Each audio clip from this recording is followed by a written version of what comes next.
હું છું ગાયત્રી। મહત્વપૂર્ણ સમાચાર છે સામે આવી રહ્યા છે, તો આના પર નજર કરીએ તો પીએમ મોદી વાયનાડ પહોંચ્યા છે। દુર્ઘટનાગ્રસ્ત વિસ્તાર કે જ્યાં 300થી વધુ લોકોના મોત નીપજી ચૂક્યા છે। 11મો દિવસ આ દુર્ઘટનાને લઈને અસરગ્રસ્ત વિસ્તારોની તેઓ મુલાકાત લેશે। તો ભૂસ્ખલનને કારણે ત્યાં મોટું નુકસાન થયું છે। 300થી વધુ લોકોએ પોતાનો જીવ ગુમાવ્યો છે।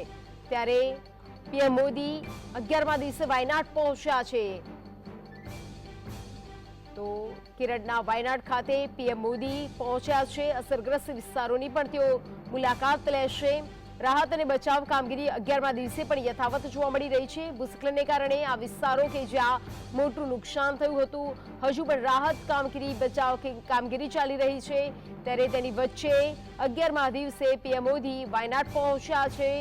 તમામ જે પરિસ્થિતિ છે તેની સમીક્ષા કરશે। અસરગ્રસ્ત વિસ્તારોની પણ તેઓ મુલાકાત લેશે। દુર્ઘટનાગ્રસ્ત વિસ્તારમાં જે લોકો ભોગ બન્યા છે તેમની પણ સાથે વાતચીત કરે તેવી પણ શક્યતાઓ